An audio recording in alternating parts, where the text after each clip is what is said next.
everybody, and welcome to the NextGen Planners podcast. My name is Amelia Hamilton, and I am the head of community here at NextGen Planners. And I'm very excited for our episode today, as I am joined by the brilliant Rish Sareen. Welcome, Rish. How are you doing? Hey, Amelia. I'm good. How are you doing? Yeah, pretty good. I feel like Christmas is on the horizon now, so I think it's all just you keep going, and that little goal of rest and relaxation is in sight. So I'm feeling Yes, good. it is. So I actually took a flight like first week of November, and they were already playing Christmas songs at the airport. No, To me, that's a bit it too soon, but it is well, too soon. It is too soon. Yeah, I went. It was the first week of November. I think I went out for dinner in Covent Garden, and they had the tree up, they had the yeah, decorations up, everything. And you go, let can we just mourn Halloween and bonfire night for a second, or no? We're just straight into Christmas. yeah. But I guess such is the world we live in now. But enough about me and Christmas. We're here to talk about you and some really interesting topics today. Yeah. But to start with, just so you can give our audience a bit of idea of what you do, what it looks like, how you spend your time, could you just give us a rundown of what a day in the life of Rish looks like? Yeah, of course. So, firstly, thanks for having me. It's great to be on the podcast. So, yeah, my name is Rish. I'm the founder of a company called Trustestate. We are digitizing intergenerational wealth transfer and probate. So, a day in my life is quite varied, to be honest. So, it ranges from speaking to customers, improving our product, working on developing partnerships, a bit of marketing, a bit of hiring. Um, so the startup is also part of the Founders Factory Venture Studio. So we're part of a cohort of startups that working within the Founders Factory Studio.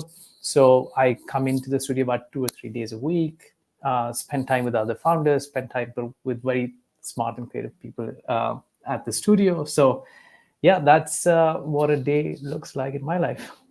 Amazing. And so in this studio then, what are the other founders? Are they running businesses that are similar or very different? Is it just kind of a mix of different people?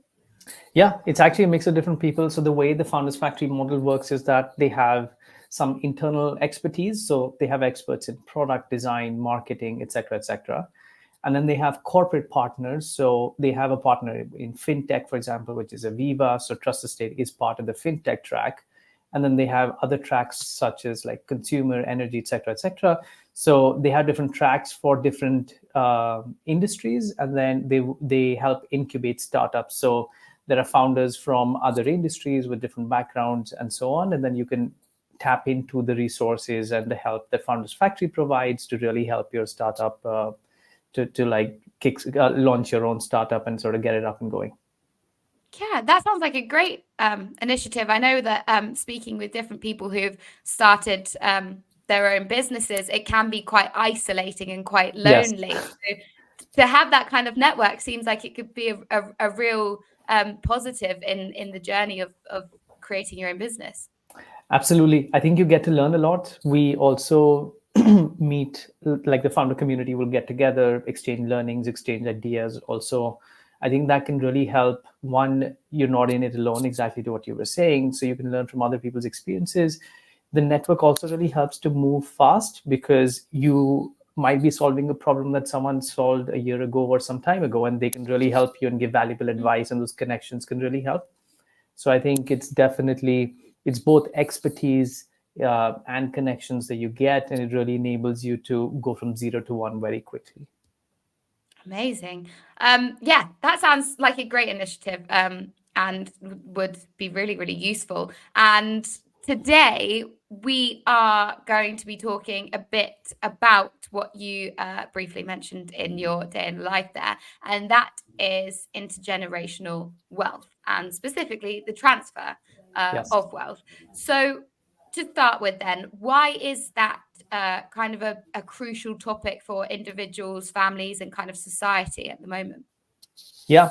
So what happens is, just to simplify things a bit, intergenerational wealth is a fancy way of saying moving money from one generation to the other. It's also known as inheritance. Typically happens when someone dies, where what's in the estate of the person who's died passes on to children, family members, charities, etc., etc. So that's just a very simple way of explaining what we're talking about. Now, why it's important is because an unprecedented amount of wealth will move between generations in the next 30 years. Now, this is happening because baby boomers were the first generation who accumulated a lot of wealth. And simultaneously, what happened is that property prices have boomed. So there are estimates out there that say that 5.5 trillion pounds worth of money will move from one generation to the next in the next 30 years. And so that process of how you move the money from one generation to the other comes into focus quite a lot. And it's something that a lot of people experience every year in the UK. So around 575,000 people die in the UK, roughly speaking, every year. Half of them need to go through a legal process before they can receive funds from the estate. And that legal process is known as probate. So it's typically needed when someone's died who had assets in their sole name. And then the process is that you need to apply to court to get permission to be able to administer that estate. So that legal process of probate can be quite long, and it's something that a lot of people in the UK need to go through. And also the other thing I'll mention is if it's these many people dying, and then you have on average, I think 2.5 or 3 beneficiaries per estate, you can multiply that those numbers to understand how many people it's impacting every year. And to a lot of people, that money means a lot, given right now the ongoing cost of living crisis and sort of other things that people are facing. So being able to understand, manage, and go through that process quickly is quite important. Yeah, definitely. And so I guess then putting it in a context of financial planning and financial advice, which is kind of where NextGen Yeah. Planners sits in the grand scheme of things, I think we can kind of interpret some of the problems or some of the reasons why it is important for our audience and us as financial planners to be aware of this and to think about how to navigate it. But in your mind, then, from your perspective, how do you think that this issue kind of impacts financial planners now or in the future, as you said, in the coming years? Yeah.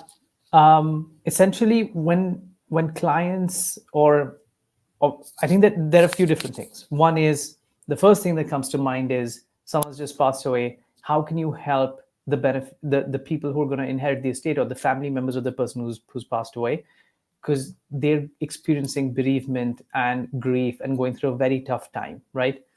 Financial advisors, if there's anything I know about from speaking to them, really care about the relationships or the relationship they have with their customers and even customers' families, right? So step one is just how can they be as helpful as possible during this challenging time.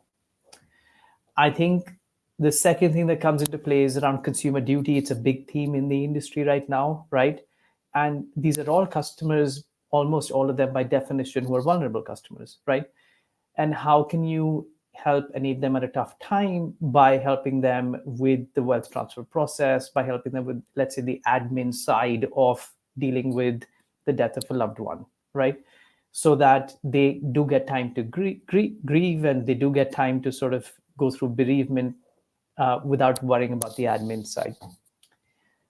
I think from a practical perspective, the death of a client also means that loss of business for the IFA, because they will not be making fees, et cetera, on that through that client, right? And what happens is that if the IFA is not able to retain the next generation as customers, then it becomes quite a leaky bucket for the business, where they're not retaining the next generation as customers, and a client has passed away, that then it's let's say a net negative on the business. If you look at mortality rates in the older generation, it's let's say somewhere around 5%. So losing 5% of your customer base annually can be quite catastrophic for some businesses, right? Unless you're replacing those customers through by acquiring new customers, right? One way to do that is by turning the beneficiary or the executor of the estate into a client, or otherwise you need to acquire those customers elsewhere to maintain even a flat, let's say, customer base. So that's why it's quite an important topic for financial advisors. And the theme about intergenerational wealth transfer has gained a lot of focus just because the amount of money that's going to move, and there's a huge risk around churn of both clients and AUM for financial advisors. Definitely. And so kind of looking at, you've highlighted very clearly there why it's important that we need to be cognizant of this move of money and forward thinking about how financial planners can navigate this. Looking back to the family then, and kind of preempting some of the problems that might happen, what do you see as some of the kind of common challenges that families themselves might face when transitioning wealth from one generation onto the next? Yeah. So most customers or most people experience this once or twice in their entire lives. And really the biggest problem that they face is they don't know where to start. And because the process can seem quite complex, it's a legal process that requires applying for approval to the court. And they don't have a good understanding of the process. So one key theme that comes up over and over again as we speak to customers is how underconfident they feel and how vulnerable they feel when going through this wealth transfer journey, because they're being asked to make decisions on things that they don't really understand, and they don't have there's not enough visibility into the process either. So they feel very, very underconfident going through this. I think other challenges that some other people face is, for example, a third of the people in the UK die without a will. So their family members don't even know what's in the estate or what assets and liabilities comprise the estate. So for them, it's even the starting point is even harder compared to a case where there is a will. Other challenges are that it can take a very long time to receive money from the estate. So on average, it's somewhere like 9 to 12 months. And imagine where a scenario where you are relying on that inheritance to even finance day-to-day needs, and you need to wait 12 months before you can access those funds, right? It's not a great experience overall. And then lastly, I think some challenges that people face is also around costs. So traditional solicitors will charge fees based on a percent of the estate or charge hourly rates and so on. What that does is it puts additional burden on the family members, because a lot of times some costs need to be paid out of pocket first, and then they're reimbursed from the estate. So, and more than that, it's pretty much money that's going out of the estate to pay for professional fees, and that can be quite high, which means that beneficiaries receive a lower amount from the estate, right? So overall, I think people feel underconfident. It's a complex process that takes very long and can be very expensive. Yeah, for sure. And so in a moment, we'll move on and look at, how financial planners can, address some of these challenges and what they can do. But just staying with kind of from the individual and the family side of things, what do you think, you could do as a member of this family, as an individual, to help address some of those challenges? Yeah, I think a lot of it comes down to just being more organized and prepared. And a lot of this can be done pre-death. So many people just shy away from having the conversation. It's something naturally none of us want to think about. However, it is inevitable and is going to happen, right? And the more organized and prepared you can be, and also help the next generation, I think that's pretty much the best thing that anyone can do. It's simple things such as even creating a list of like assets and liabilities and like what's in the estate, right? Even passing on that sort of information can be a game changer and help people receive their inheritance much faster. The other benefit of doing that is also it clarifies things within the family, so you avoid any sort of misunderstandings or relationships turning sour. where things are not clear or clarified upfront, right? So the best thing you could do is stay organized and really have those discussions with the next generation, especially kids if they're older and sort of understand that this is reality, and it's better to be prepared than not be prepared at all. And then the other thing I guess I'll add is customers or people who have financial advisors, right? Financial advisors have a really good understanding of what's in the estate or what someone owns, right? They can start engaging or they can encourage conversations between the financial advisor and the next generation or next of kin or whoever is going to inherit that estate, right? So having those conversations early on can really help, because it's someone who understands what's in the estate. They can advise the next generation accordingly as well. So really having those conversations early is I think the best thing that can be done. Definitely. And I'm glad you kind of brought financial planners back into that conversation there, because as you said, they can play a real integral role of making sure that this process is as easy as it possibly can be in an inevitably difficult situation. There's always going to be challenges. It's a tough time, and like you said, every customer in that position turns into a vulnerable customer due to the circumstances in which they face. So looking now from the financial advice side of things, from an advisor or a planner's perspective, what challenges do you think this kind of great wealth transfer poses to them? As I was as I was saying, I think a lot of it is around the biggest challenge really is not retaining AUM and customers across generations. I think the FT did a survey where more than 60% of advisors are concerned about losing business. And there are other stats out there that even mention that churn rate is as high as 90 to 95%, where around 95% shouldn't change their advisor upon receiving inheritance, right? So I think the challenge really is, how do you solve this, or how do you retain customers and AUM across generations? And I think right now, when I speak to a lot of advisors, there isn't really any tangible strategy, right? And I think from a macro level, the team is big enough that just hoping that the next generation stays, or you'll be able to retain them as customers.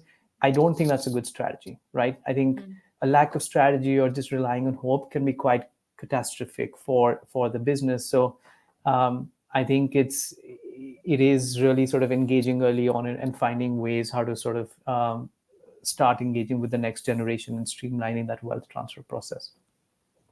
Definitely. And I think this is something that we've talked about before, of making sure that you've got that connection and trust with your clients and with the next generations of clients who, if the clients are slightly older, that next generation might be in their 50s, 60s anyway. Like, they're not necessarily children in a lot of cases. It's looking forward, or even grandchildren.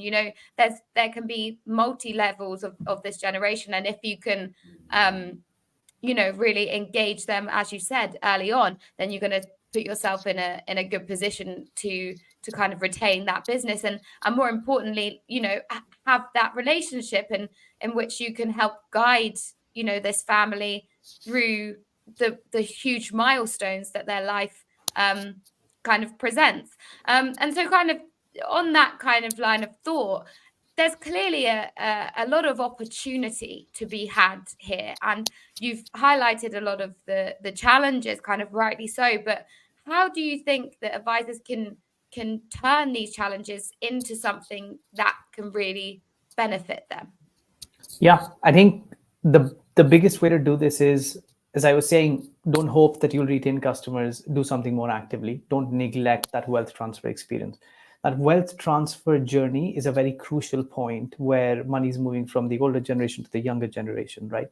And right now, I think most financial advisors don't engage in that. So my advice would be, start engaging in that wealth transfer journey. Start getting involved in not from a legal perspective, because that is not the financial advisor's core area of expertise, but work with legal partners who want to collaborate with financial advisors and offer both legal and financial advice to the next generation in a very cohesive way and in a way where it makes sense for them, right? Even during, even when the next generation is about to receive inheritance, they might have some very key questions about how to manage that money. It's a key life event, and they might want to know what is the best thing that they should do with that inheritance, or they might want to know, should they receive that inheritance in specie or in cash, and like what makes the most sense for them. So if financial advisors can get in there early on and start delivering value, I think that starts building trust, and then trust helps with customer retention and sort of an AUM retention as well. And then the last thing I'd say is that I think the younger generation, Gen X, millennials, et cetera, have very different expectations about services. And it's the first generation that has been online for a while now, and everyone feels comfortable using or being online and accessing services online. I think a key way to differentiate yourself is also by offering a digitized wealth transfer experience. Right now, it's entirely offline, and this is exactly the problem we're solving in Trustestate, which is we are digitizing this journey because that is the expectation the next generation has. The way a lot of businesses have changed or adapted their businesses to the next generation's needs, for example, offering ESG investments and so on, I think a digitized wealth transfer experience is also something that people will start expecting. And the benefit of digitization is that we can then create very valuable touch points and create that engagement between the IFA and the next generation quite seamlessly. And it's one of our key objectives that we're working on at Trustestate, which is how do we work with financial advisors to help them retain the next generation as customers by improving the wealth transfer journey. Absolutely. And this is where some of the real exciting stuff lies as well. And Yeah. you know, as we're aware in the rapid kind of acceleration of technology in financial services in many different ways, it is changing how we're doing things quite quickly. And for the most part, definitely for the better, I would say.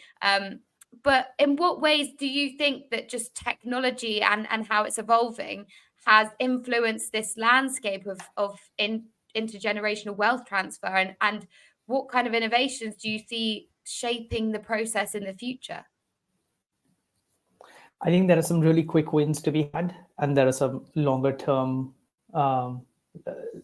let's say longer term benefits that will take some time to be delivered. So in terms of quick wins, right?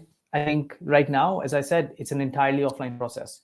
It is, if someone passes away, you call up a solicitor, everything's done on the phone, and people are sending either physical mail or emails and so on, and none of that is digitized, and the customer has no visibility into the process. So I think one quick win is just digitizing a lot of it, right? And giving that transparency to customers where at any given point in time, they can go online and access and understand where do things stand, right? And what's happening with the estate, how far along are they in the process, and so on. I think through that, what happens is a lot of people feel empowered because they have the right education and they have the right information that they need to understand the process. So we make it a lot more accessible. People don't need to rely on whenever their solicitor has time to give them a ring, that's when they'll find an update. They can go online and check at any point when they would like. I think over time, what's going to happen is these pickup in efficiency gains will make the entire process more faster, more cheaper, more transparent, right? It will help bring down costs so people can keep a lot more of their inheritance rather than paying it for as legal fees. It also helps speed up things, right? I think when we also did a lot of customer interviews, the top thing that came up was people feeling underconfident, and the second thing was speed, where people really care about how quickly can they unlock the inheritance and get access to those funds. So I think digitization can help with that. Then I think there are other things to be gained, such as digital notifications. I think there was a YouGov survey where there was a quote from a customer where they said that it's really mind-numbing when you have to call 20 different providers and repeat the same message that so-and-so has passed away. it's a very terrible and horrible customer experience that no one, frankly, should be subject to. So one thing we're also trying to do is working with some partners and also building the capability to be able to digitally notify providers so that people don't need to pick up the phone every time. I think eventually the very long term, or let's say what the vision would be, is that right now what happens is that there is no, let's say, good data layer between generations. I think that is the real problem, where when someone passes away, there's a lot of work done to figure out or to build a picture of the estate to understand what was the value as of the date of death to be able to apply to court. That data layer doesn't exist, and I think that data layer between generations can help speed up things a lot and sort of create something that's extremely valuable for people. Yeah, for sure. And it seems strange, doesn't it, that we've gone this far and we still are making people, like you said, go through this process, and it's not changed in so long, when we do have kind of the ability now to develop something such as Trustestate that could help people kind of along that journey. And so often, fintech companies and fintech kind of innovation involves collaboration between traditional kind of financial institutions, as well as the company themselves. How do you see kind of the relationship between Trustestate and financial advice firms, financial planners? How do you see that relationship evolving? So right now, I think the legal industry and the financial advice industry almost work in isolation. Yes, they signpost customers to each other, but customers are really not getting joint legal and financial advice at the same time. So our approach at Trustestate is very much to partner with financial advisors and offer that combined experience to customers. Focus on each of our strengths, so on the legal side and the finance side, but collaborate in a way that creates the best outcome for the customer. We want to help improve this wealth transfer experience, as I said, to help financial advisors to improve customer retention across generations. And then we're also looking to automate a lot of the process, right? So currently, admin teams at financial advisor firms reach out to 20 providers and try to get data advances. All of that is done manually. So we want to automate a lot of those back office processes to be able to make the process faster and cheaper and just eliminate those manual tasks, right? And I think coming from, so I worked for around 3 years in fintech. I think one thing that works very well is open banking in the fintech world. And right now, the open banking consent expires when someone dies, so it doesn't really extend beyond. I think as an industry, if there are ways to figure out how can we use some ideas within open banking, for example, to then extend that to the family members of the person who's passed away, I think that can be a game changer, right? It can really help accelerate, speed up so many things in terms of data sharing and creating that layer of data between generations. For sure. I mean, it's exciting, and I'm glad that, the idea of death and making death less taboo and just talking about it, because it's the one thing we definitely all know is absolutely going to happen to all of us. And the people who are going to have to deal with it are the people that we, love the most. And to make that process as easy as possible for them is, a good goal. And I think one that it's exciting that we can really use technology to help move through it. Yeah, I mean, I'm super excited about this. Also, there's going to be, I think, as I said, it's an unprecedented amount of wealth that's going to transfer. We've never sort of seen this level of scale previously. I think it's a large enough, let's say, macro theme that is going to impact many things across the financial industry. And it will shape many things in the years to come, because it's a problem that's going to be experienced by many, many people. Definitely. Absolutely. Okay, well, fantastic conversation. And I'm now going to move on to 2 questions that we like to ask everybody who is on our podcast. And the first question we really like to ask is, we like to ask people for a book that has helped them in their career so far. So Rish, do you have a book that you could share with us? I mean, I think maybe not my career, but like something I've read recently was The Mom Test by Rob Fitzpatrick. It's an excellent book because it offers very practical frameworks on like how to speak with customers when you're designing new products or services or starting a new business. Because I think a lot of times when you're interviewing customers, you might come up with questions that you think are very obvious and the right things to ask. But I think that book does a really good job of using data, statistics, good actual practical references to explain what strategies work and what don't work. And more than that, the thing I really like about the Mom Test is that the book has very tangible examples of like, what are the questions to ask? How do you go about understanding and analyzing what customers are saying and responding to you, and why you should analyze it in a certain way.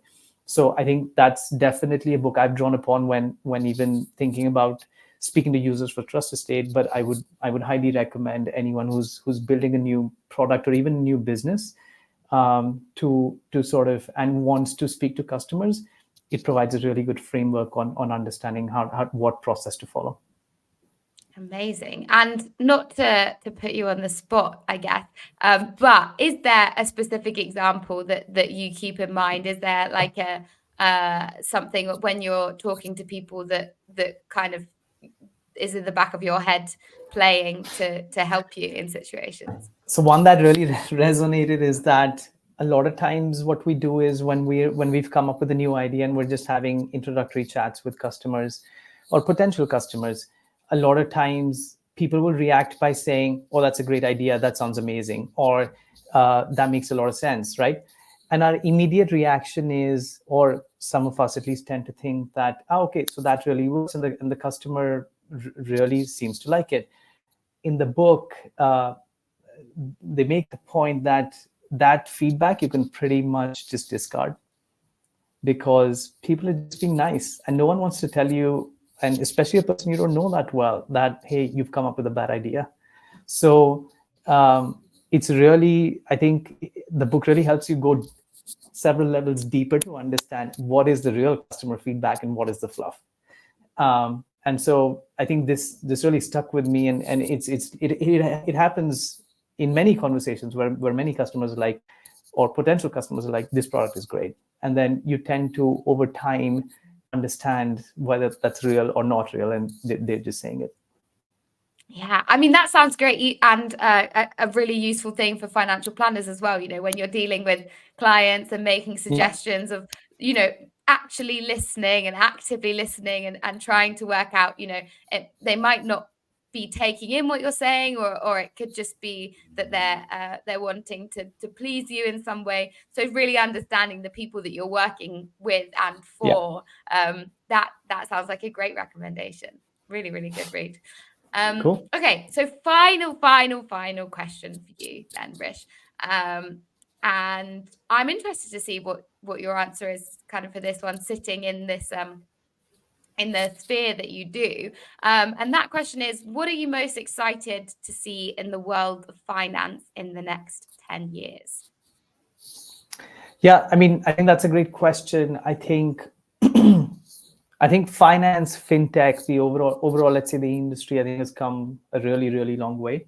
There's been tons of improvements within both finance and fintech, and some really good use cases that have come out. I think the next step would be how we apply these learnings and how we collaborate between finance and fintech with other sectors. So, for example, at Trustestate, it's a very easy example in the sense we're trying to solve the intersection of finance plus legal, right? So I think what I'm excited about the most is can we combine learnings and what we built within finance and fintech and like collaborate with other sectors to open up even, let's say, more use cases that we haven't so far, right? I think even if you look at the UK landscape, open banking has come a long way and much further ahead than several other industries, right? How can we combine that with, let's say, connecting even more data across different industries or using parallels from open banking or fintech into other industries? So I think the intersection of, or the cross intersection of of more than one industry is something that I personally find very interesting. Definitely. And it makes a lot of sense, doesn't it? Because there's so much crossover between the jobs that people do. And if it could, we could have a system that is more integrated, then it's going to make hopefully life easier and more seamless between the different facets of our lives and Yeah, what we're exactly. managing and money and all of that kind of stuff. So yeah, me too. I'm excited about that also. Hopefully that will come soon enough. But that is all for this week then, Rish. I would just say thank you so much for joining me and sharing your knowledge. And I'm excited to see all the cool things that you and Trustestate will be doing in the future. Yeah, thanks so much for having me. Great conversation, and yeah, look forward to sort of continue the dialogue with NextGen and then the NextGen community. Brilliant. Thank you very much. So that was Rish Sareen on the Next Gen Planners podcast. If you enjoyed this podcast, you can share it on all social media platforms and you can listen to past and future episodes on Spotify, Apple Podcasts, Google Podcasts, and on our website, which is nextgenplanners.co.uk. On our website, you can find loads more information about our fantastic community. And finally, if you can, do leave us a review. It really does help to grow the podcast. Thank you very much.